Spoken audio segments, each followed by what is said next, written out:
एक सारांश एक पुस्तक का आपके साथ शेयर करना चाहूंगा। आपने 7 habits of highly effective people जो पुस्तक आपने शायद पढ़ा होगा, स्टीफन कॉवी जो सबसे बड़े माने जाने वाले मैनेजमेंट गुरु थे, उन्होंने यह पुस्तक लिखा है। Considered to be the most famous management book ever written. New York Times के बेस्ट सेलर में 60 हफ्ते तक ये टॉप पे थी और आज शायद 90% बी स्कूल्स में जहां MBA की डिग्रीज मिलती हैं यूरोप अमेरिका के साथ सब स्कूल्स में यह पुस्तक पढ़ाई जाती है। और फॉर्च्यून 500 कंपनीज के शायद ही कोई एग्जीक्यूटिव्स बचे होंगे जिन्होंने इस पुस्तक का कोई कोर्स ना किया हो, कोई क्रैश कोर्स 1 हफ्ते का, 2 हफ्ते का, 5 हफ्ते का कोर्स ना किया हो। इस पुस्तक उन्होंने लिखा, बहुत समझने वाली ये बात है, ध्यान से सुनना। उन्होंने अपने जीवन में यह पुस्तक लिखने से पहले 3000 सक्सेसफुल लोगों का संपर्क किया, जो सिर्फ धन कमाने में या व्यवसाय बढ़ाने में सफल नहीं, बड़े व्यवसाय के साथ जीवन के सभी रोल में सफल थे। हस्बैंड या वाइफ, ब्रदर या सिस्टर, नेबर या रिलेटिव, फ्रेंड, डॉटर या सन, सभी जो रोल हमें जीवन में सभी को करना है, वो सभी रोल में ये लोग सफलता उन्होंने पाई थी। ऐसे 3000 से ज्यादा लोग को वे मिले और मिलने के बाद शांति से 3 साल तक मतलब विचार किए और फिर ये पुस्तक लिखे, the 7 habits of highly effective people. मतलब अति असरकारक व्यक्तित्व धराने वाले व्यक्तियों के जीवन में ये 7 आदतें मैंने कॉमन देखी। मैं सभी का वर्णन नहीं करना चाहूंगा, लेकिन सिर्फ आपको नाम देता हूं। प्रथम आदत थी प्रोएक्टिव, जो सफलता के लिए बहुत जरूरी है। हम लोग एक्टिव तो हैं, प्रोएक्टिविटी मतलब प्रतिकूल परिस्थिति में सानुकूल प्रतिभाव। प्रतिकूल परिस्थिति में सानुकूल प्रतिभाव। आपके घर में आपके मन के मुताबिक बात नहीं बनी, फिर भी आप सबको साथ देना चाहते हो। आप जो ट्रस्ट में हो, जो संस्था में हो, जिसमें आपका प्रोजेक्ट, आपका विचार अच्छे थे, लेकिन सर्वानुमत से वो स्वीकार नहीं किया गया और किसी और का विचार स्वीकार किया गया, फिर भी आप इतने उत्साह से उस प्रोजेक्ट में अपने आप को वो सेवा में जोड़ सकते हो। ये बोलते हैं प्रतिकूल परिस्थिति में सानुकूल प्रतिभाव। आपका किसी ने अपमान किया, फिर उस वक्त आप स्थिर रह सकते हो। यह सफलता के लिए बहुत जरूरी है। कोई बड़ी आपत्ति आपके जीवन में आ गई, a setback, a failure is part of life, लेकिन उस वक्त आप स्थिर रहे। आपने जो विचार या उस वक्त जो एक्शंस बताए वो नीति नियम के अनुसार थे या गैर रीति में आप चले गए। प्रतिकूल परिस्थिति में सानुकूल प्रतिभाव। किसी ने चांटा मारा, फिर भी आप हंस रहे हैं, हंस सकते हैं। To keep yourself stable is the first important aspect. प्रतिकूल परिस्थिति में सानुकूल प्रतिभाव। दूसरी बात लिखते हैं, begin with the end in mind. जो भी आप करना चाहते हैं तो उसका अंतिम परिणाम आप क्या चाहते हैं वो आप अभी से सोच लें, और अंतिम नतीजा शायद क्या भी आ सकता है वो भी आप तैयार कर लें। तीसरी बात लिखिए, putting first things first, priority. चौथी बात लिखिए, थिंक विन विन। आप भी जीते, मैं भी जीतूं। आप भी पैसा कमाएं, मैं भी कमाऊं। आप भी सुखी हो, मैं भी सुखी हूं। क्योंकि यह नेट का जमाना है, एज ऑफ इंफॉर्मेशन है, क्वालिटी कंट्रोल का जमाना है। आप किसी व्यक्ति या किसी कलीग के साथ 1 बार 2 बार चीटिंग कर पाओगे, तीसरी और चौथी बार नहीं। यस और नो?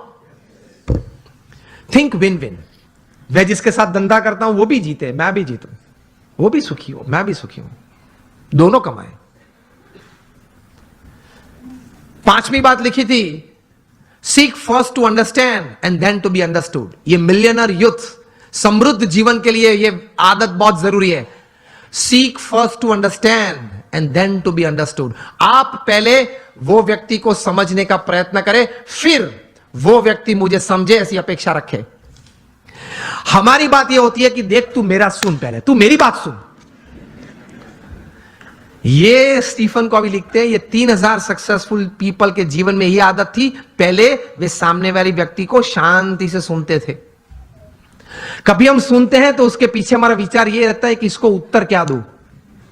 उत्तर देने के लिए मत सुनना। स्टीफन कॉवी लिखते हैं एम्फैटिक लिसनिंग। समझने के लिए सुनना।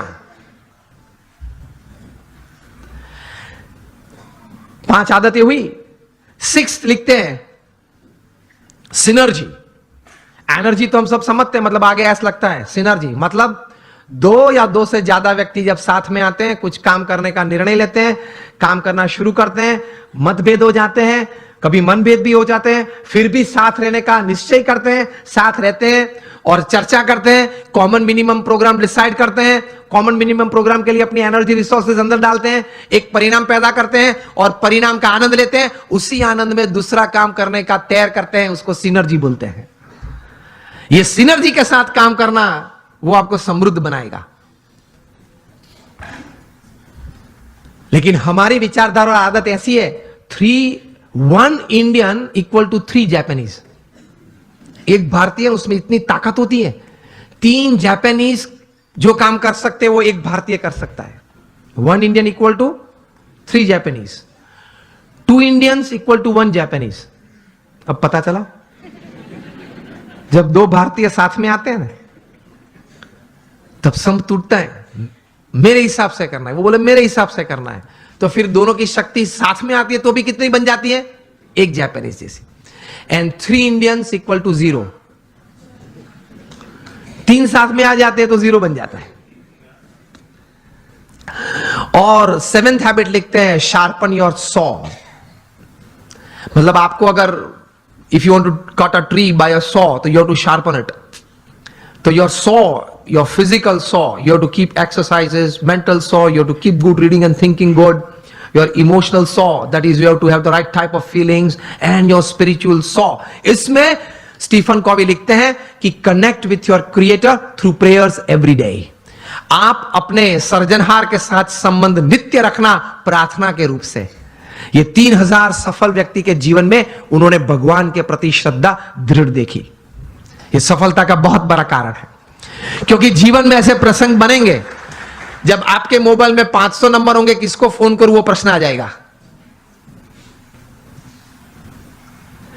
और ऐसे प्रसंग बनेंगे सिवियर फेलियर के, जो लाइट हम देखते हैं, इलेक्ट्रिसिटी देखते हैं, थॉमस अल्वा एडिसन ने दी। एक बार सुबह में बड़ी आग लग गई और पूरी एडिसन फैक्ट्रीज जल गई। एडिसन को किसी ने बताया, वे चले सुबह में, देखा कि it was a heap of ashes. छोटे बच्चे को साथ में लेके गए थे और बच्चे को बताया कि go and call your mother. क्यों? She might not have seen such a big heap of ash in her life. कितने स्थिर थे। और एडिसन की पत्नी जब आई, तब वो पत्नी तो एकदम जमीन पे गिर पड़ी कि हमारी फैक्ट्री की पूरी जल गई है फैक्ट्री। एडिसन ने अपनी पत्नी का हाथ पकड़ा और उसको स्टेबल किया, और एडिसन बोले ऊपर देख के, thank God all my mistakes have burned up, I'm coming back at 10, I'll start again. और ये इलेक्ट्रिसिटी और ये लाइट हमको दी। उन्होंने बोला कि भगवान आपका आभार, मेरी सब गलतियां जल गई। वो गलतियां नहीं थी, जब तक वे अस्तित्व में थी तब तक वे रिकॉर्ड्स थे, डेटा था। You got my point?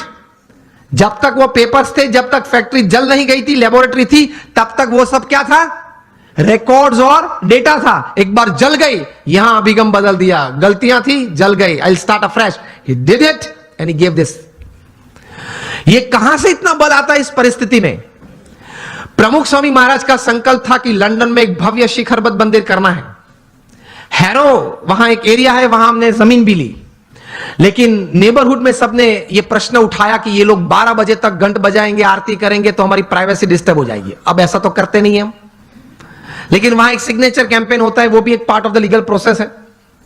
उन्होंने वो किया, और ज्यादा सिग्नेचर लोकल्स से उनकी हुई, तो कोर्ट ने रूलिंग दे दिया कि BAPS can not construct a मंदिर, या वो यहां मंदिर नहीं बांध सकते, और हम केस हार गए।